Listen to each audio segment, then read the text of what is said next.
Boa tarde a todos. Kalispera seoros que seoles. Meu nome é Caio Mancini, eu sou professor de grego moderno aqui na Areté, sou também o coordenador do Núcleo de Idiomas e estou aqui hoje com meu colega Francisco Penteado, que é professor de grego antigo. E a gente começou a pensar sobre essa questão da identidade helênica, e porque a língua é um elemento muito forte da definição do que é a identidade de um povo. E dessa conversa a gente ficou pensando, né?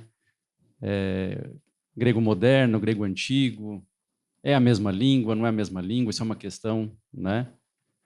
E eu pessoalmente acredito que é a mesma língua, que só seguiu um caminho em linha reta, mudou bastante, mas é a mesma língua. E a gente, nessa conversa, a gente chegou em duas palavras, né?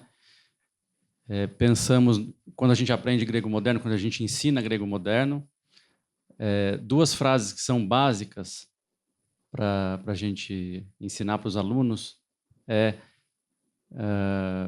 apopuísse, né? Apopuísse é de onde és, de onde você é, né? E a outra é tikanis, que literalmente significa o que fazes, né? O que você está fazendo, mas também tem o sentido de como vai, né? Então essas duas perguntas, né? Apopuísse e tikanis, despertou uma conversa muito boa, né? De achar duas palavras especificamente dessas duas frases, né? Uma que seria o apopu, um pouquinho mudado, diferente, e a outra que seria esse kamnis, o verbo kamno. Então, uma é um advérbio que é posen, e a outra é o verbo que no grego moderno é kano e no antigo era kamno. E eu vou passar o microfone para o Francisco, que ele vai falar um pouquinho dessas duas palavras no grego antigo e depois eu vou falar no grego moderno. Obrigado, Caio. Bom, Kalispera, seolos que olhes. Boa tarde, estou muito feliz de estar aqui. Também queria agradecer de novo a Areté pela recepção que eu tive desde o começo do ano passado, quando a gente começou o curso de grego antigo, que foi uma proposta saída meio do nada. Eu mandei um e-mail, conheci o Paulo, a gente começou a conversar, o curso saiu. Agora já estamos com 2 turmas vivas e abrindo um outro curso intensivo agora para o verão, então está dando muito certo. Oi? É isso aí, já são antigas. E, enfim, foi um lugar que me recebeu muito bem e eu vou falar um pouco sobre o nome, Areté, vai aparecer aqui, e eu estou muito feliz pelo que foi dito até agora. Não sei se vocês perceberam, mas eu dei alguns sorrisos e tremi os pés em alguns momentos, porque tudo que eu vou falar foi mencionado anteriormente. É um privilégio de falar por último, né? Mas deu uma amarrada aqui que eu estou meio incrédulo até, que eu não achei que ia acontecer isso. Então, todos os pontos aqui já foram mencionados de alguma forma. Isso vai dar uma enriquecida aqui na leitura que a gente vai fazer, tá? Então a gente tem aqui 2 relíquias do grego antigo, justamente para falar sobre a trajetória da vida dessa língua, né?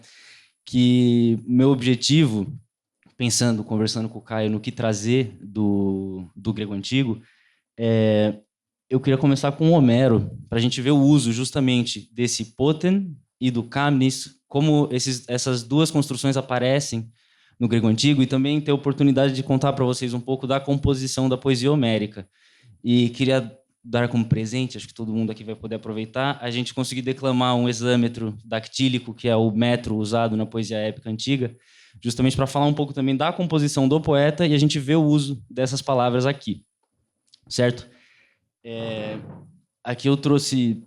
Foi muito fortuito, porque eu comecei simplesmente buscando ocorrências de poten na Odisseia e ocorrências do verbo kamno também. Acabei focando em Homero, porque acho que ele poderia dar algumas coisas divertidas para a gente discutir aqui, sobretudo falando sobre a emergência da cultura helênica ao longo da época, e como Homero sempre foi esse estandarte, né, esse centro da identidade helênica. A Silvia não deixa mentir, falou tanto do Homero agora, né? E então acho que ele é um lugar muito bom para a gente procurar isso. E agora para o lado da língua, mais especificamente, o Homero guarda muitas coisas extremamente antigas, porque como também todos os panelistas que precederam acabaram mencionando os micênicos em algum momento, né? A gente tem o primeiro registro da língua grega com os micênicos na Idade do Bronze, pela escrita linear B, que era feita em argila, que foi decifrada só nos anos 50, e no linear B a gente encontrou várias coisas que estavam fossilizadas em Homero e em outros momentos da vida da língua, sendo usados mais produtivos. Então eram coisas que estavam na língua viva dos micênicos, que conforme o tempo foi passando, como acontece com qualquer língua, os usos foram mudando, mas o Homero, como a poesia homérica é um fruto de poesia oral, que ela é quase uma coletânea organizada, né, por incontáveis poetas, são versos memorizados, são versos tradicionais, né? O Homero justamente tem muitas camadas dentro do texto dele, então você tem versos que têm marcas linguísticas plenamente arcaicas ali do século VIII, enquanto tem outras que são absolutamente esquisitas, que provavelmente são versos que remontam à Idade do Bronze, né? E uma dessas construções é o ten, que vocês podem ver ali na linha de baixo, poten, que é essa pergunta de onde, né? O ten já era uma coisa arcaica no grego clássico. Ele era usado para exemplificar origem. Então você colocava ten no final de uma palavra, que está aqui no segundo verso embaixo, a segunda palavra sublinhada ali. Você colocava ten no final de uma palavra para indicar que ela estava sendo usada para falar origem, o lugar de onde algo vem, certo? No grego clássico, isso já estava meio sumido, mas sobrevivia ainda como nome de cidade, por exemplo. Então, uma pessoa de Atenas poderia dizer Atheneten eimi. Sou Atheneten. Eu sou de Atenas, certo? Mas em Homero aparece bastante, porque ainda provavelmente o ten estava com uso mais vivo ainda, na época do Homero, que, como a Lilian falou, a composição do poema provavelmente é do século VIII, né? Mas ela tem camadas. E aqui eu peguei um exemplo do canto primeiro da Odisseia, que é quando a Atena desce, ela faz um combinado ali com os... É bem no comecinho, vocês veem, verso 170. A Atena faz um combinado com os deuses e fala, bom, a gente precisa resolver a situação do Odisseu, né? Porque naquele momento ele já estava há muitos e muitos anos fora de casa. A Atena fala, achamos que ele precisa voltar para casa, e ela se divide com Hermes. Hermes vai buscar o Odisseu, que estava na ilha de Ogígia, mais ou menos aprisionado pela ninfa Calipso. O Hermes vai para lá e a Atena vai para Ítaca buscar o Telêmaco, porque ele precisa fazer ali também o momento de crescimento dele. Ela programou uma jornada para o Telêmaco, ela vai encontrar ele, e essas aqui são palavras do Telêmaco quando Atena aparece com a forma de mentor, que é a forma que ela assume ao longo do poema para conversar com os mortais, e o Telêmaco precisa receber ela, né? E a Silvia falou agora da Xenia. Essa é uma instituição, a hospitalidade, né? É uma instituição que norteia a Odisseia, que é uma instituição definidora do mundo civilizado na Odisseia, que é a boa recepção do estrangeiro, né?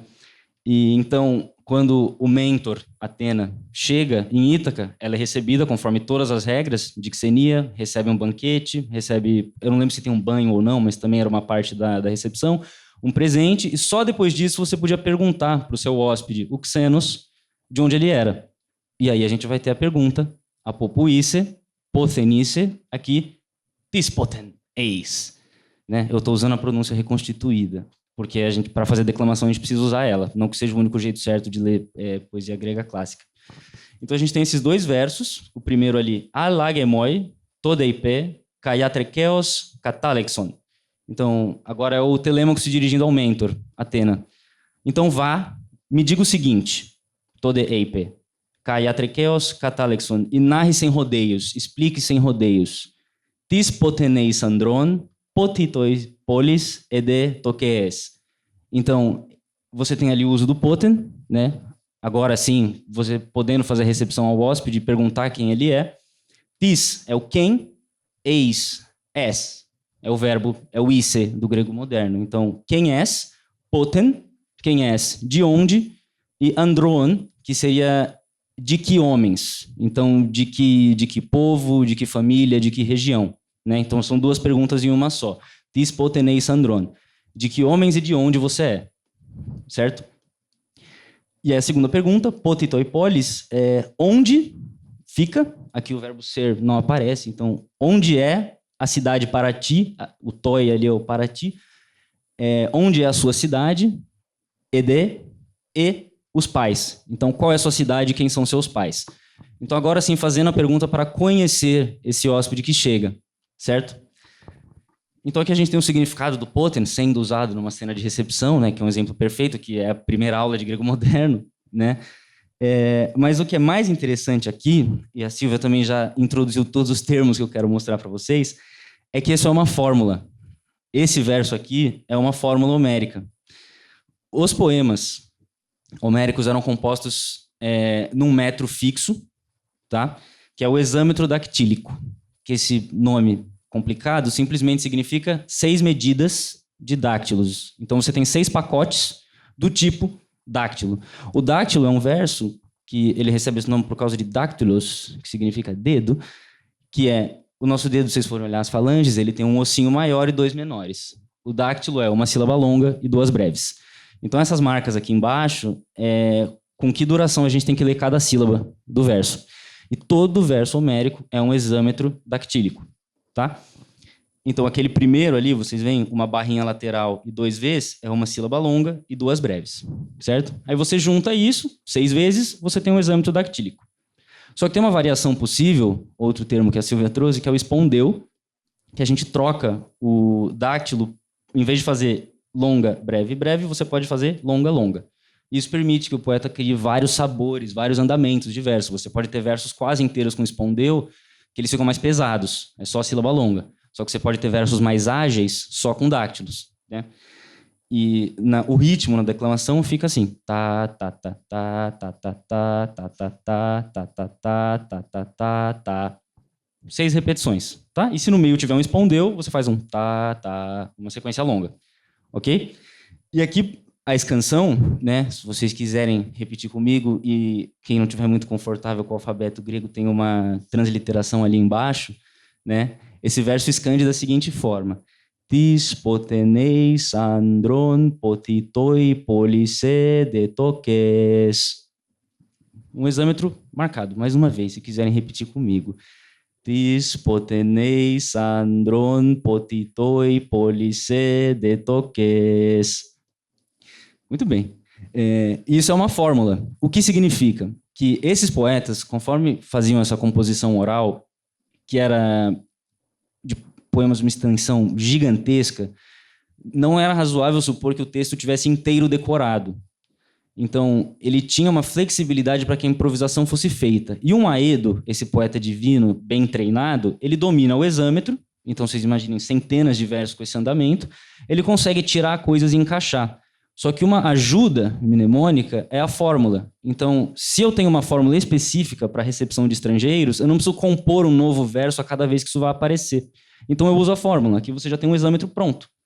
Então, o poeta compõe até ali, chegou nesse momento, ele já sabe aqui essa fórmula de recepção, ele encaixa. Tanto que esse verso, exatamente ele, aparece 6 vezes na Odisseia. Eu coloquei as ocorrências ali embaixo, no canto 10, no canto 14, no canto 15, no canto 19 e no canto 24. São todos momentos assim. Um estrangeiro chegando, fazem-se os ritos de xenia e depois você pode perguntar quem ele é. Tem vários momentos assim na Odisseia, né? E falando da xenia, né? Tem vários momentos assim, porque a jornada do Odisseu, na tentativa de voltar para casa, é um festival de violações da xenia. Ele só se ferra. Então ele chega primeiro, ele encontra os lestrigões, que numa demonstração excepcional de xenia comem os hóspedes. Depois o ciclope, que vai comer, acho que 4 companheiros, se não, acho que são 6. São 3 refeições, ele come 2 em cada refeição, né? E só no final ele pergunta o nome, depois de ter comido os companheiros. Aí o Odisseu, aquela história toda, ele fala, não sou ninguém, consegue fugir do ciclope, né? Depois tem a Calipso, que mantém ele preso, apesar dele já querer ir embora, que também é uma violação de xenia. A Circe, que transforma os companheiros dele em porcos. Então a busca do Odisseu é por uma casa que vai receber ele bem e realizar a xenia como Zeus mandou, porque a xenia ela é uma regra de Zeus, né? E ele precisa resolver isso na casa dele, inclusive, que foi tomada pelos pretendentes que ficam ali abusando da Xenia, abusando da hospitalidade, comendo sem parar, fazendo festas. E a última parada dele é a parada para ele restaurar a identidade dele, justamente ao momento em que ele canta, finalmente, descobrem quem ele é no poema, que é na corte dos feácios, que são um povo divino, né? Os feácios ficam num lugar meio indeterminado, eles têm navios que são extremamente rápidos, são parentes dos deuses, e eles são o paradigma de Xenia maravilhosa, assim, que é esse encontro do Odisseu. Lá todos os ritos são feitos convenientemente, e chega um momento ali, então o Odisseu foi banhado, recebeu um banquete, um manto, os presentes, e aqui, no canto 7, a gente tem a rainha Areté, que ela, sim, está realizando a Xenia maravilhosamente. Depois de fazer todos isso, ela vai perguntar para o Xeine, o estrangeiro que chegou lá, o Odisseu, quem ele é. A gente tem o primeiro verso, Xeine, tomense proton egon eiresomai auté. Ela toma a palavra, a Areté, e diz, estrangeiro, Xeine, primeiro eu própria, auté, ali no final, vou te perguntar, vou te dirigir a palavra. E aí vem de novo, tis poten eis andron, né? Só que reparem, a fórmula não está usada inteira, né? E aqui era um indício que eu queria mostrar para vocês da liberdade que o sistema formular dá para o poeta. Porque a Areté tem uma pergunta muito importante para fazer com o Odisseu, porque ele chega vestindo um manto. E a Areté, sendo a rainha, conhecendo o palácio, ela percebe que os mantos que ele está usando foram feitos no palácio. Então ela fala, você chegou aqui agora, como assim você está usando esses mantos que foram produzidos aqui? Porque a Nausicaa, que foi mencionada agora, é quem encontra o Odisseu nu, destruído, naufragado na praia, entrega mantos para ele, leva ele, indica que ele tem que voltar, só que ela fala, eu não posso aparecer andando com um homem estrangeiro aqui, então você entra sozinho, eu vou fazer um outro caminho para eu chegar no palácio e minha mãe não suspeitar de nada. Só que ela chega, a Areté vê os mantos e fala, né? Acho que alguém te entregou isso. Então o poeta usa a fórmula para compor a primeira metade do verso, mas na segunda metade, a Areté coloca essa pergunta. Tistoi tadeheimata edoken. E quem te deu esses mantos? Né? Então ela fala, quem é você entre os homens, de onde vens, tis poteneis andron, só que aí quebra a fórmula na segunda metade, a gente tem essa outra pergunta, quem lhe deu essas vestes? Né? Então essa é a flexibilidade da fórmula, não precisa ser usada inteira sempre, às vezes ela pode ser usada para cumprir um pedaço do verso, e se o poeta quer introduzir alguma outra coisa ali, que seja mais importante para aquele momento da narração, ele introduz.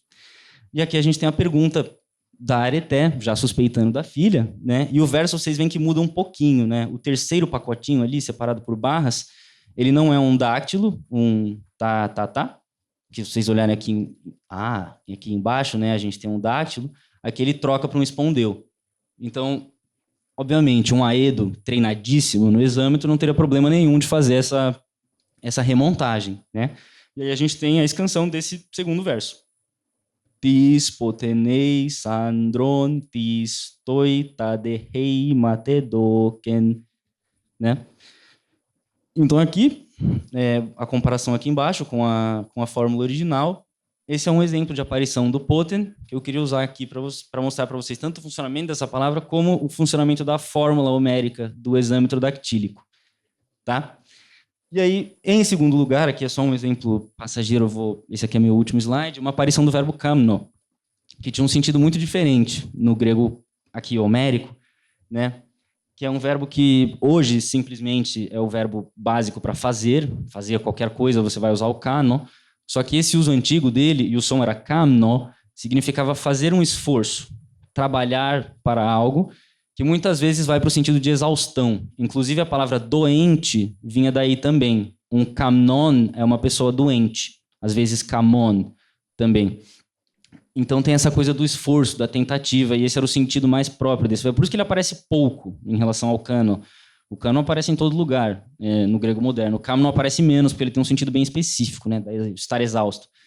E aqui a gente tem um verso da Ilíada, uma cena de batalha, do canto 16, se eu não me engano, está falando do Ájax, né? E aqui eu tenho um verso inteiro e 2 pedaços de versos, né? O verso inteiro é o 106, que é onde aparece o kamno, que está aqui sublinhado, né? A gente tem baletodai, kapalareu poiet. Parei aqui.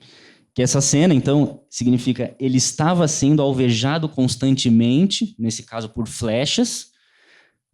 Kapalareu poieta, e aí esse palar é uma peça do capacete que cobre as bochechas, né? Então, o Ajax estava sendo constantemente alvejado ali na proteção da bochecha, eupoieta bem feita, né, do capacete bem construído. E aqui segue rodar, termina um dátilo, aristeron omone kamnen. E aqui o ekamnen. E a tradução disso é ele, ekamnen estava exausto, aristeron omon, que é o ombro esquerdo, né? E ele estava exausto no seu ombro esquerdo. E aqui o kamno aparecendo no passado, né? Então ele estava constantemente sendo alvejado no capacete bem feito e estava exausto no seu ombro esquerdo, empedonaien ekon sakos aiolon. Ekon, por segurar, aien, constantemente, firmemente, empedon, de pé, então por manter firme, com força, os sakos aiolon, que seria o escudo refulgente, brilhante, né? Então aqui esse uso do kamno no meio de uma cena de batalha, justamente de estar exaurido fisicamente, né? E eu fiz a canção desse verso também, só para vocês não acharem que eu estou mentindo. Todo verso homérico a gente consegue chegar numa estrutura do hexâmetro, né? Às vezes muda, aqui a gente tem um espondeu que não tinha nos outros, mas sempre o mesmo andamento, 6 pacotes parecidos e aquele andamento longo e narrativo que seria sempre trazido pelo Aedo, certo? Aqui depois a gente já tem o Caio. Eu só queria encerrar dizendo uma coisa, de novo, reiterar o meu agradecimento, porque assim como a areté do poema foi maravilhosa na recepção do Odisseu, esta areté aqui me recebeu muito bem, que cheguei como um xenos, sem conhecer ninguém, né? Infelizmente não recebi um banquete nem um banho, porque o contato foi feito por e-mail, mas, assim, me senti muito à vontade desde que cheguei aqui. De novo, agradeço o convite para falar hoje. Tem sido um lugar muito bom, muito prazeroso de trabalhar. Estou conhecendo muita gente hoje também. Então, agradeço pela atenção de vocês. Se quiserem aprender grego antigo, é só falar com Adonis. Então, estamos aí. Agora eu passo a palavra para o Caio.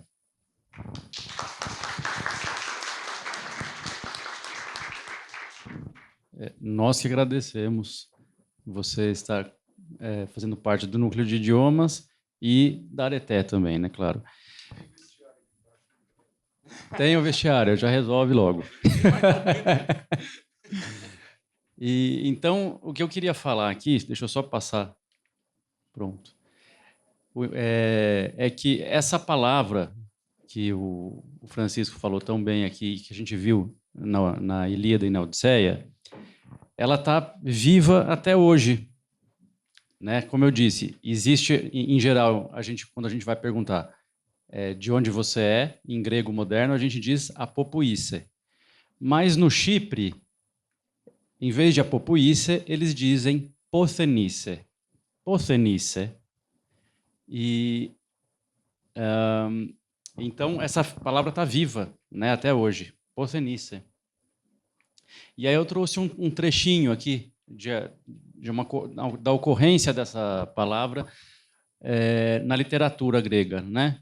Então eu peguei aqui um trecho de Tomirológites Fóquias, do Alexandros Papadiamandis, que é o Lamento da Foca, né? Um trechinho que aparece ali o Pothen, né? Eu vou ler para vocês. E prospáthise que denevris que pleon to dromon potheniche catelthi. Ele tentou e não conseguiu mais encontrar o caminho por onde havia descido ou de onde ele tinha descido, né? E outro trechinho aqui. Ala denixevren opus pothen irchise to monopati apotomamoiani ton milon andikri stamnimuria. Ele não sabia de onde vinha o caminho, do moinho de Mamoianes, em frente a Mnimúria.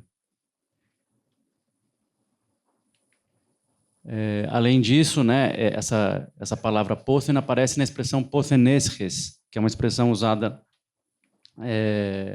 na Grécia de hoje em dia, que se refere à obrigação fiscal de declarar e justificar a procedência de bens e receitas. Então, essa é uma manchete até recente que eu encontrei, que é Zitun parata sikiatopothenesches, pedem prorrogação para a declaração de procedência de bens e receitas. E, para finalizar, tem mais um trechinho aqui, que é o seguinte, essa palavra, pothen, também está no título e na letra de uma canção moderna, uma canção popular, e o título é Pothenice, né, de onde você é, que é uma canção, é um zeybek, com um estilo de música e de dança também, grego, moderno, né? É um zeybéquico do Yorgos Zabetas, da década de 70, 1970, na voz de Vicky Mosroliu.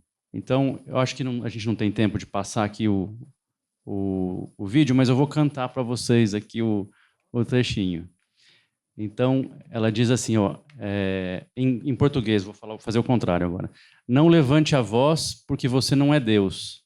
Eu leio a vida, ou seja, eu entendo bem, eu percebo a vida e sei de onde você é. Então a música diz assim: Minipsonis tifoni, yatis theos denise, ego diavazotizoi, kexeropothenise. É assim, esse é o refrão. E para encerrar com o kamno, né, que a gente falou aqui também, no Chipre ele é usado ainda hoje, né? No lugar de kano, eles usam kamno. Então, a frase que em grego moderno a gente diz tikanis, eles vão dizer indabukamnis, né? Indabukamnis. E outra expressão que eu coloquei ali é kalakamnis, que significa você faz bem, está fazendo certo, né? Kalakamnis, em grego moderno da Grécia, seria kalakanis. Pouca diferença, né? E aqui eu trouxe um trechinho de um poema aqui do Cavafis, que aparece o Kamni, né? O Darius. O piitis fernazis tos pudeon meros tu epicupi ima tosto Kamni. Topos tin vasilia ton person parelave o Darius istaspo από αυτόν κατάγεται ο ενδοξός μας βασιλέος ή ο Μηθριδάτης Διόνυσος και Ευπάτορ. O poeta Fernazes está fazendo ou compondo uma parte importante de seu épico, como Dário, filho de Istaspes, assumiu o reino dos persas. Dele descendem nosso glorioso rei Mithridates, Dionysos e Eupator. E para encerrar, uma canção popular do Chipre que chama o Pambos. Pambos é uma forma, como se fosse um apelido do nome Haralambos. Isso no Chipre, né? Então, a canção chamou Pambos e eu vou ler um trechinho dela aqui que é o seguinte. Vou ler em português primeiro, depois eu leio em grego. Fui à fonte do vilarejo para encher o jarro e encontrei o Pambo, filho do pastor, a se fazer de importante, né? Fingindo que é importante. Então, em grego, seria Pias timvrisi tu horku, tinkusa nagemoso, zeivra ton Pambo, tu vorku, tu vosku, nakamni ton caboso. E assim a gente encerra com o Tikanis apopuisse, Pothenice, Tikamnis.